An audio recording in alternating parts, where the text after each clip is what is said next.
Sam Elliott's journey into Hollywood greatness was not paved with the glitz and glamour that many associate with stardom.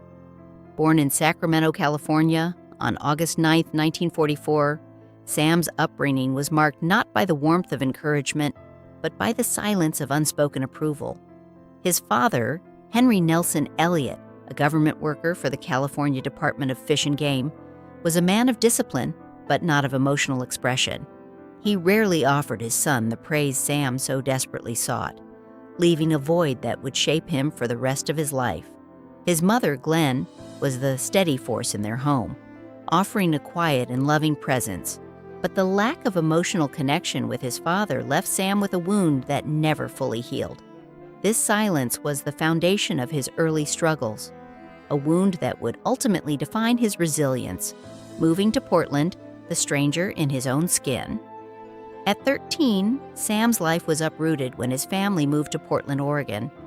Portland, with its constant rain and subdued atmosphere, was a far cry from the dry, sunlit expanses that would one day define Sam's screen persona. The transition to a new city during adolescence only amplified Sam's feelings of being an outsider. His tall, lanky frame and unrefined features made him stand out, but not in a way that earned him recognition or praise.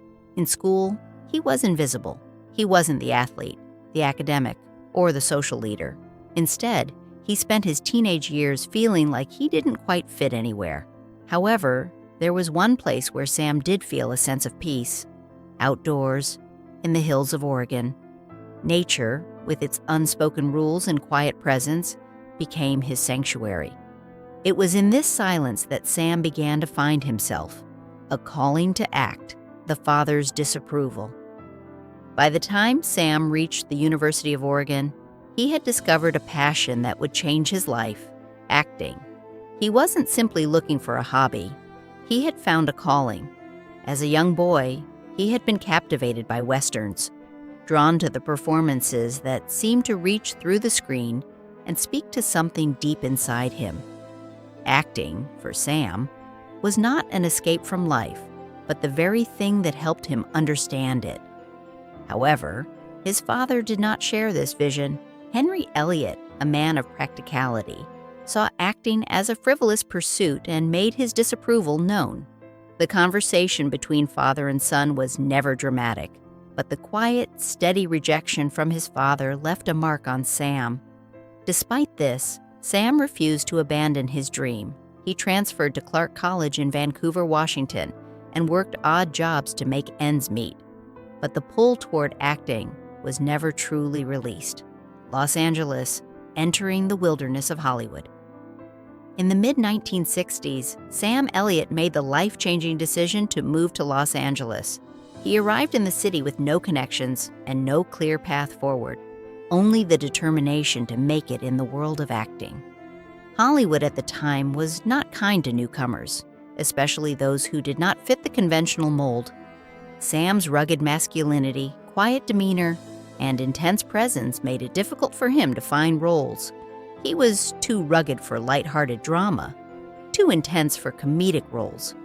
Sam struggled in the early years of his career, picking up small parts in commercials to make a living. He was often just another face in the background, unnoticed and unremembered. But through the exhaustion and frustration, Sam learned to endure. The years of waiting, of auditioning, of working behind the scenes shaped him into a man who would never give up. Early struggles, almost cast, almost remembered. The 1970s were a time of struggle for Sam Elliott. He appeared in several television shows and movies, but his roles were often small and forgettable. It wasn't that he lacked talent, he was undeniably capable, but rather that the industry had yet to recognize what he had to offer. He had a timeless quality, a voice that seemed too deep for the era, a mustache that didn't fit the trends. Sam appeared in notable films like Butch Cassidy and the Sundance Kid in 1969, but his role was so small that most audiences didn't even notice him. His career in television was marked by guest appearances on shows like Lancer, Gunsmoke, and Mission. Impossible, but despite his presence, he was never truly recognized. He was always close to success, always on the periphery of something great. but never quite there. It was a frustrating, almost cruel existence, being close to greatness, but never fully embraced by it. 1970s struggles, a man still waiting. The 1970s were marked by what Sam Elliott would later describe as a time of waiting. He had survived the early years in Hollywood on sheer willpower, working small roles and struggling to find his place. He was a part of major films, but was never given the chance to fully step into the limelight. Television became his territory, where he appeared in a number of guest spots, but his name remained largely unknown. His roles were often small, his screen time brief, and his performances consistently strong, but unnoticed.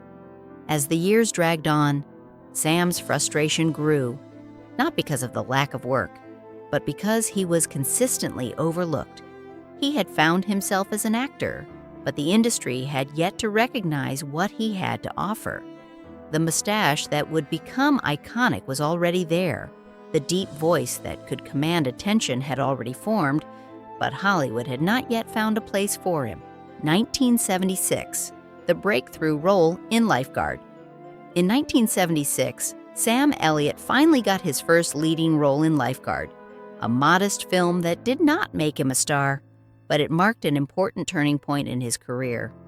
He played Rick Carlson, a lifeguard in his 30s who is facing the quiet panic of a life that has not turned out the way he had hoped. The film itself was not a massive success, but it was important for Sam. It gave him the opportunity to showcase his acting range and to take on a role that reflected his own personal journey. Like his character, Sam had been waiting for something to happen, unsure of when or if it would come. While Lifeguard did not make him a household name, it proved that Sam Elliott had what it took to be the leading man. It was a small but significant victory on his long path to recognition. Hollywood's slow recognition, a legendary voice and image. By the time Sam Elliott reached his 40s, he had developed one of the most distinctive voices in American cinema.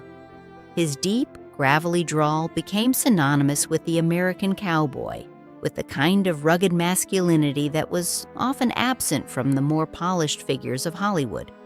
His mustache became as iconic as his voice, a visual signature that made him instantly recognizable. Yet, for all of his undeniable presence, Hollywood still struggled to define him. He was never quite the leading man Hollywood typically adored, and he wasn't quite the character actor who could disappear into every role. Instead, Sam Elliott was something else, a man who existed outside the confines of the industry's expectations, someone who carved out his own place in film. It took decades for Hollywood to catch up with him, but when it finally did, it was because Sam Elliott had never given up on himself.